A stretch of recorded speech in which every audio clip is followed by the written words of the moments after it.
Allô, bonjour tout le monde. Bonjour. Alors, enfin, après plusieurs semaines où on a été assez occupés, on revient vers vous pour, comme on l'avait dit en fait, parler de certaines thématiques qui ont été présentes dans notre relation, mais en fait qui sont présentes dans toutes les relations, et puis même, pas juste de couple, hein, mais toutes les relations.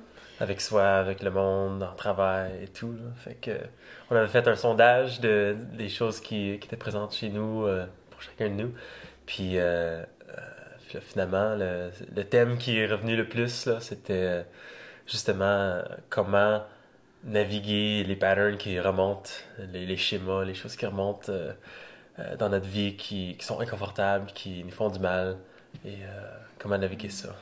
Ouais, on a tous rencontré dans nos vies ces choses-là qui reviennent et puis enfin voilà un peu au début on n'en est pas forcément conscient mais même quand on en devient conscient, comment est-ce qu'on fait pour justement sortir de ces patterns et créer, comme on aime les appeler, comme créer des nouveaux sillons parce que finalement, un pattern, c'est un peu comme un chemin qui a été tracé maintes et maintes fois, qui fait que c'est comme une traque qu'on a tendance à prendre.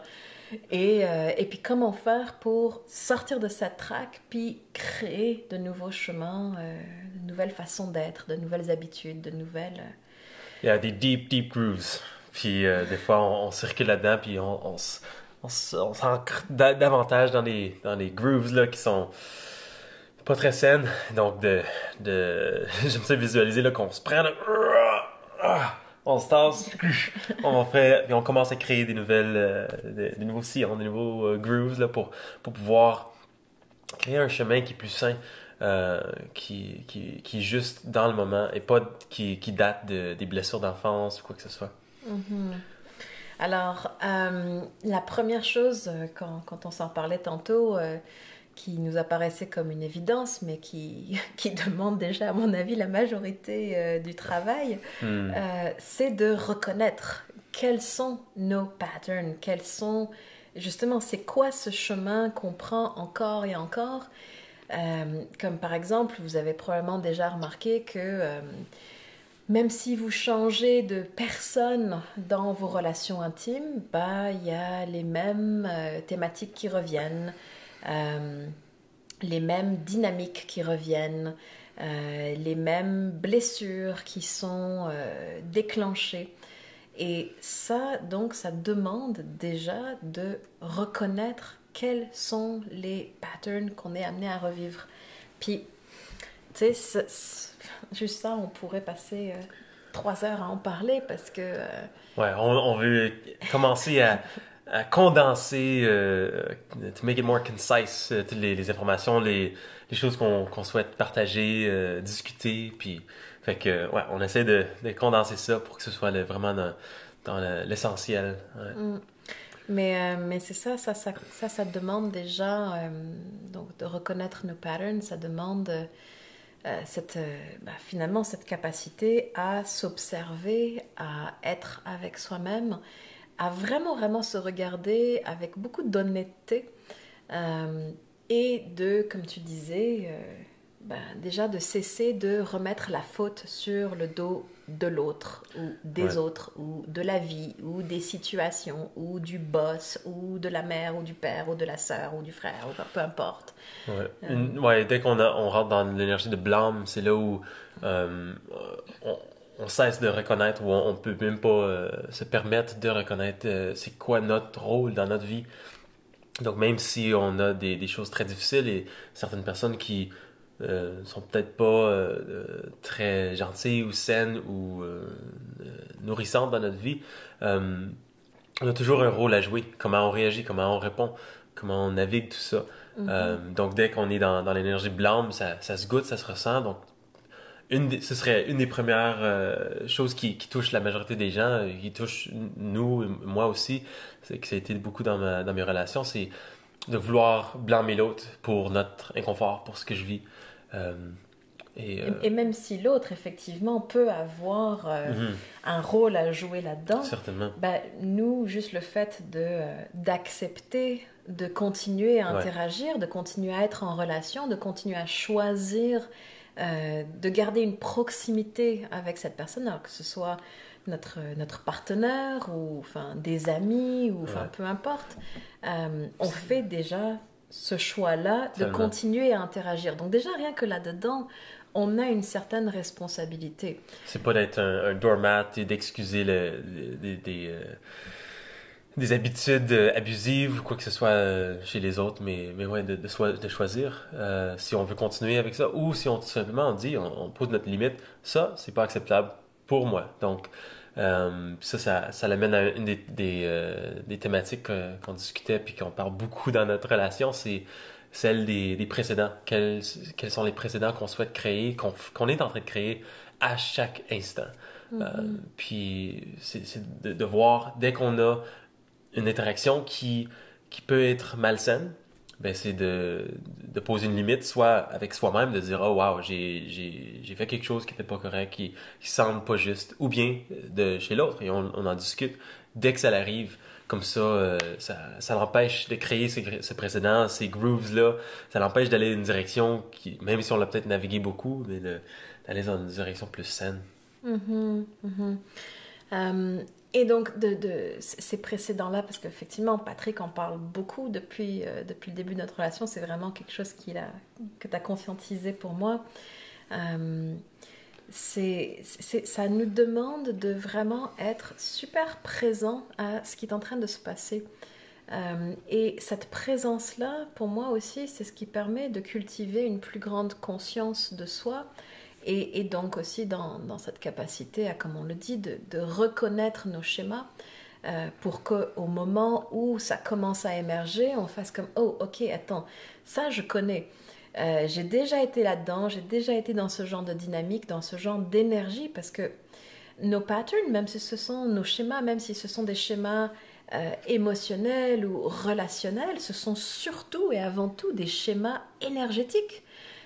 C'est un schéma énergétique qui a été forgé, construit et puis maintenu, nourri à travers notre vie, nos relations. Et c'est ça, et à chaque fois que c'est maintenu, c'est comme c'est incrusté encore plus profondément. Mais quand on commence à reconnaître comme ah, ok, ça c'est en train d'arriver, je peux faire ce choix de... déjà, ça me demande d'être présent pour le reconnaître, et au lieu d'aller dans la facilité de pointer du doigt et de dire que c'est à cause de toi ou à cause de telle personne, eh bien c'est de reconnaître comme ah ok, je suis en train de rejouer ça. Alors on le rejoue, hein, comme on dit, it takes two to tango, et souvent d'ailleurs dans un couple, c'est ça qui fait aussi que c'est un peu plus délicat parfois, c'est que nos blessures, nos schémas, nos thématiques se répondent et puis résonnent fondamentalement l'une avec l'autre. Parfois même s'amplifient. Oui, absolument. Et même si ça n'a pas l'air dans la forme, dans le fond, c'est souvent les mêmes thématiques qui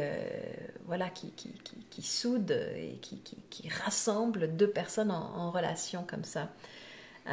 Puis, une chose, c'est aussi à quel point on parle de schéma, on parle de pattern, mais ça ne veut pas nécessairement dire que tous les patterns sont négatifs. Ça ne veut pas dire que juste parce qu'on a trouvé un schéma en nous, qu'il faut l'enlever, il faut changer. C'est juste de reconnaître c'est lesquels, puis c'est quelles habitudes qui nous font du bien, qui nous rehaussent, qui rehaussent l'autre, ou c'est quelles qui nous abaissent, qui nous font du mal, qui nous donnent l'inconfort. Donc c'est là aussi d'arriver à un point où quel genre de vie, quel genre d'énergie, d'habitude on souhaite avoir en nous-mêmes d'abord et aussi dans notre relation. Donc il y a certaines choses, certains standards, certaines ententes qu'on a créées qui sont essentielles pour nous. Puis si jamais on se voit, soit moi ou Gaïa, on voit que on commence à à sortir de ce chemin-là, ben, on peut rappeler que c'est tout ça qu'on veut. Parce que si c'est ça, c'est peut-être pas ensemble qu'on va vivre ça. Fait que c'est de reconnaître c'est quoi la qualité de vie, de présence et les standards qu'on veut vivre. Ouais. Ouais, et puis ces standards-là, c'est un peu finalement ce sur quoi on s'est mis d'accord, nos accords dans la relation.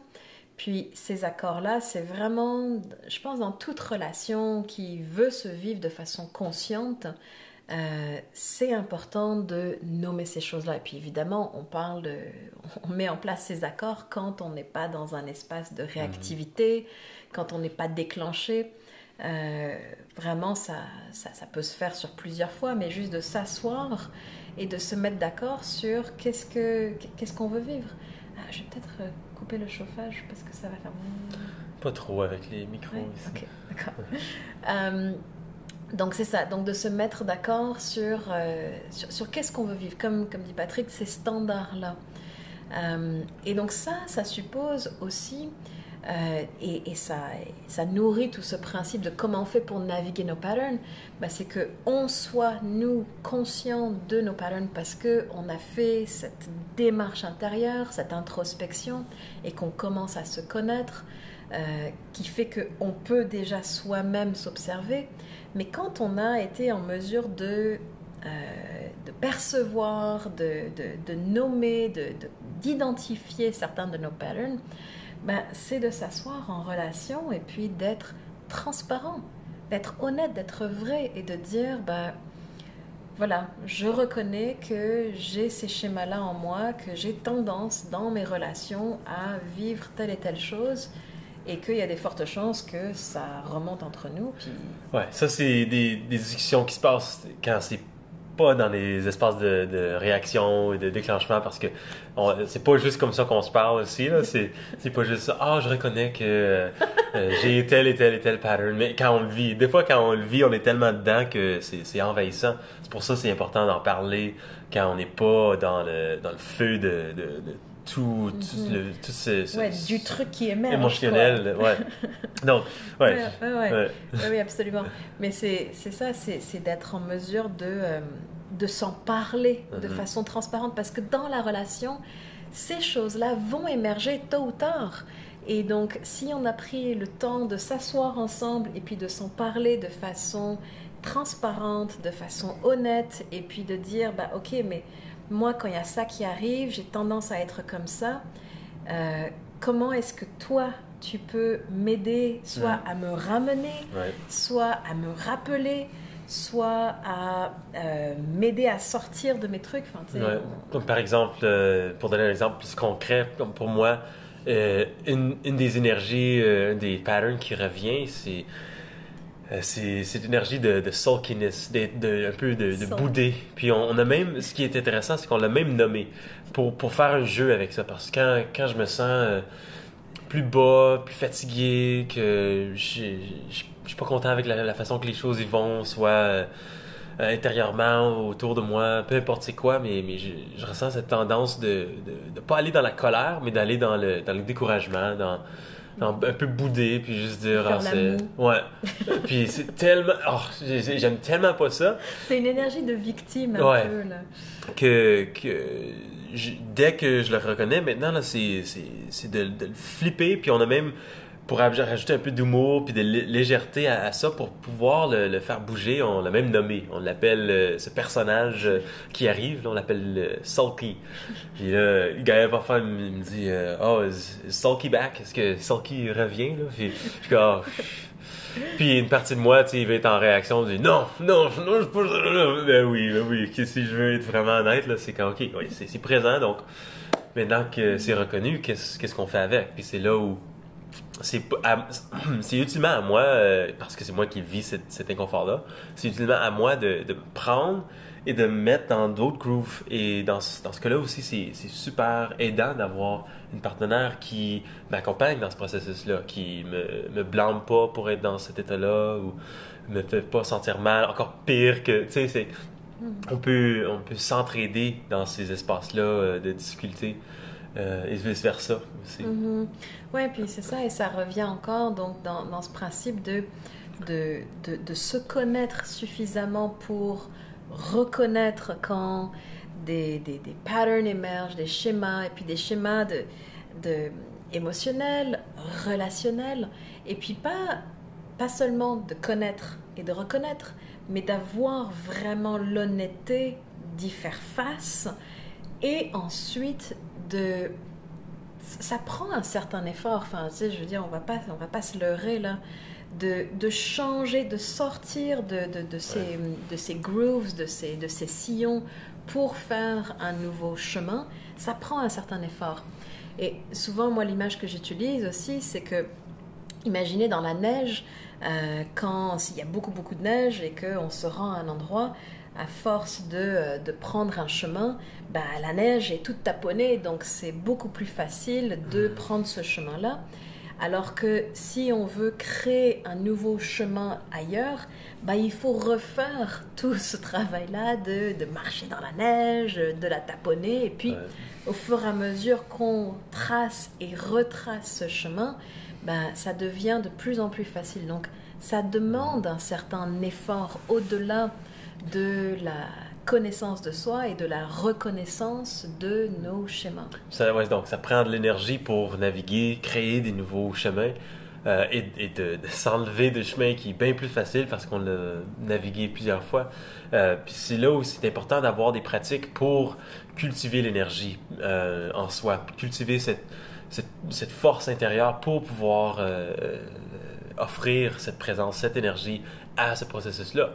Ça prend non seulement les outils, mais aussi le temps de se donner le temps, l'espace pour cultiver ce feu-là. Donc, pour moi, chaque matin, c'est un espace que je m'offre pour cultiver ce feu-là, cette énergie-là, que si je me réveille tout à l'envers, que c'est pas comme ça que je vis le reste de ma journée, c'est seulement le point de départ, mais avec ces pratiques-là, avec un temps que je m'offre dehors, peu importe la température, ça m'offre un espace pour amener du feu en moi pour faire face à la journée. Ouais, du feu ou enfin n'importe quelle pratique qui amène dans le prendre soin de soi, de s'offrir ce temps-là pour justement être avec soi-même, avec ce qui est présent, nos émotions, notre état d'être, et pas juste de le subir tout au long de la journée et puis après d'en faire subir les autres, mais de vraiment venir le rencontrer et d'avoir des outils aussi pour faire bouger ça. Mais bon, ça sera encore une autre vidéo. On pourrait en parler pendant des jours. Là, fait que, peut-être une retraite à un moment donné, on fait ça. Mais c'est ça, dans cette honnêteté déjà de reconnaître nos histoires, nos patterns, c'est sûr que ça plaît pas toujours à l'ego et puis il peut y avoir toutes sortes de stratégies, de fuite, de résistance, de réticence parce que ultimement ça ne plaît pas à l'ego de reconnaître que oui ok je suis comme ça et je suis pas parfait et puis j'ai aussi des choses à travailler et puis c'est pas juste de ta faute, non ok il y a aussi des choses qui m'appartiennent, je suis aussi responsable de mon état d'être et de la façon dont je vis mes relations et de type de dynamique que j'entretiens, auquel je dis oui, et puis voilà. C'est pas toujours facile pour l'ego de le reconnaître. Mais c'est ça prend cette honnêteté. Mais qu'est-ce qu'on... Je pense qu'on a tout dit pour l'instant pour garder cette vidéo condensée. Ouais. J'ai l'impression qu'on aurait encore tellement de choses. Tellement. Oui, on peut extrapoler chaque pièce qu'on a parlé. Là, fait. Ouais. C'est ça pour une suite. Mais c'est ça. Enfin, je pense que la quintessence de naviguer l'émergence de nos patterns, pour moi, ça se résume à la présence. Être suffisamment présent à soi pour cultiver cette connaissance de soi, pour que à partir de cette connaissance, il puisse y avoir une reconnaissance de ces schémas, de ces énergies, de ces histoires, de ces narratifs, de toutes ces choses-là qui se jouent et qui se rejouent inlassablement. Et de choisir moment après moment, à chaque instant, de choisir d'être présent. Et de pas nécessairement amener tout le bagage qu'on ressent d'avant, mais de faire face à ce qui est ici, en ce moment, pas dans le passé, dans le futur. Mais puis ça, ça prend cette connaissance, cette pratique pour revenir encore et encore au présent, surtout avec les relations de longue date, de longue durée. C'est Mhm. relation avec soi de longue durée, mais de faire face à quelqu'un avec qui tu as vécu des choses très inconfortables et de choisir d'être présent à ce qui est là, maintenant, la façon que l'interaction se passe là et maintenant. Donc c'est Oui, parce que c'est ça, important. pour nous, c'est encore facile, entre guillemets, Ouais. parce que notre relation est encore jeune, mais si on pense à des personnes qui sont en relation depuis longtemps, effectivement, certains de ces sillons sont vraiment, vraiment profonds. Et comment est-ce qu'on peut faire pour sortir de la répétition de ces schémas? Eh bien, toujours, ça prend à un moment donné une démarche de la part des deux personnes pour reconnaître ce qui est là, pour s'en parler de façon honnête, ouverte, vulnérable, transparente. Parce que ça passe par là, sans cette communication, sans ce partage de ok, voilà où est-ce que moi j'en suis, voilà ce que moi je suis en train de vivre, je te le partage. Mm. Et là, il y a comme, c'est sur la table. On peut même plus, pas question de se le cacher ou quoi que ce soit. Et une super belle approche pour ça, c'est aussi l'humour, pour amener, le sortir un peu de la densité, la lourdeur qui peut vraiment nous amener dans un tourbillon. C'est pas de nier l'inconfort qui est là par des blagues, mais c'est de trouver une façon de la ramener en légèreté, que ça peut être un jeu du fait que, oh, wow, on se retrouve à revivre ce pattern-là, on Oui. se check, on se revoit, Même puis si parfois c'est pas toujours c'est pas toujours drôle. léger, joyeux et drôle. Mais on peut reconnaître que Mais c'est une médecine qui oui, a un impact très puissant quand on peut la vivre. Ouais. oui, un peu comme quand je te dis ah tiens sulky. Ouais, même si dans le moment, surtout au début, tu sais, dans le moment, j'aime pas ça, c'est pas plaisant pour l'ego de ressentir, d'être vu à ce point-là, puis d'être un peu Mhm. comme pogné. Ouais, Mais en fin de compte, c'est quand, ah oui, on se brasse, puis ouais, on ouais, retrouve la légèreté du moment présent. Ouais. ouais. Puis je pense que une dernière chose que j'aimerais rajouter aussi, c'est que tu sais, on reconnaît nos patterns, nos schémas, et puis ultimement, il y en a comme disait Patrick, qui sont pas tous négatifs ou malsains ou mauvais pour nous, mais ceux qu'on est amené à répéter et qu'on est comme tanné de Mhm. répéter parce que on reconnaît que c'est pas ça qu'on veut, que ça nous amène de la douleur, de la souffrance, ou que ça nous remet dans des espaces ou des expériences de soi ou de la relation qu'on ne souhaite plus cultiver dans nos vies. Euh, ça va être la part consciente. Mais il peut y avoir des éléments inconscients en dessous de ça qui font que, malgré tout, on reste accroché à nos patterns. On reste comme quelque part dans une forme d'addiction, dans une forme d'habituation qui fait que même si on veut changer, c'est pas aussi simple ou aussi rapide que ça. C'est pas comme ok, ça y est, c'est fait. C'est tout un processus et j'ai l'impression que à force de repasser encore et encore et encore et encore et encore et encore et de se prendre des murs, de tomber sur le visage, de se faire mal, de se faire mal, de se faire mal, à un moment donné, c'est comme on en a absolument marre, c'est assez, on se dit c'est assez, ça suffit. Et là, on peut cultiver suffisamment d'énergie en nous, de conscience et de présence et d'effort et de volonté pour justement se catcher, s'observer, se saisir dans ces moments-là et de choisir. Je choisis à partir de ce moment-là, est-ce que je veux encore répéter cette vieille histoire, même si quelque part, il y a un appel, il y a quelque chose qui fait que je sais que c'est pas bon pour moi, mais ah, je peux comme pas m'empêcher, ou il y a comme quelque chose qui m'amène vers ça, je sais vers quoi ça va amener. Et donc, à partir de là, je peux choisir. Et dans ce choix, ben voilà, je redirige mon énergie, je choisis vers quoi je veux aller, qu'est-ce que je veux cultiver, quel genre de réalité je veux forger, créer pour moi-même. Ça va pas se faire tout seul, ça nous tombe pas dessus comme ça. Ça se cultive, ça se forge également. Donc voilà, c'était le, le petit bout de plus que je voulais rajouter. Est-ce qu'il y avait autre chose? Bien hâte pour la prochaine vidéo. D'autres thématiques qu'on avait partagées avant. Puis, donc, Mm. ouais, si ça vous dit de partager aussi qu'est-ce qui résonne en vous avec ce qu'on a partagé, sentez-vous libre. Et merci de votre écoute et votre présence à notre partage. Puis j'espère que ça peut, on espère que ça peut amener de la valeur dans vos vies. Mm. Oui, merci. Et puis à bientôt. Plein d'amour à vous tous. Ah.